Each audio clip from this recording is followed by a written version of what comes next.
Hello friends, welcome back to my channel. ప్రస్తుతం pan India cinema దగ్గర ఓరేంజ్లో అదరగొడుతున్న భారీ చిత్రం సలార్ కోసం తెలిసిందే. రెబల్ స్టార్ ప్రభాస్ కోసం హీరోగా దర్శకుడు ప్రశాంత్ నీల్ తెరకెక్కించిన మాసివ్ యాక్షన్ థ్రిల్లర్ ఇది కాగా ఎన్నో అంచనాలు నడుమ వచ్చి ఈ సినిమా రికార్డ్ ఓపెనింగ్స్ ఈ ఏడాదిలో అందుకుంది.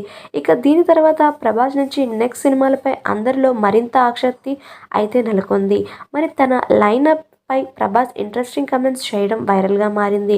రీసెంట్గా ఇచ్చిన ఓ ఇంటర్వ్యూలో అయితే ప్రభాస్ రాజమౌళి, ప్రశాంత్ నీళ్లతో వర్క్ చేయడం ఫ్యాంటాస్టిక్గా అనిపించింది అని, ఇక నెక్స్ట్ చేయబోయే సినిమాలు కల్కి, అలాగే దర్శకుడు సందీప్ రెడ్డి వంగతో చేయనున్నవి నన్ను ఆడియన్స్ని కూడా చాలా థ్రిల్ చేస్తాయని, వాటి కోసం కూడా నేను ఎదురు చూస్తున్నానని తెలిపాడు. దీంతో ఈ కమెంట్స్ వైరల్గా మారాయి. మరెన్నో లేటెస్ట్ అప్డేట్స్ కోసం మన ఛానల్ సబ్స్క్రైబ్ చేసుకోండి.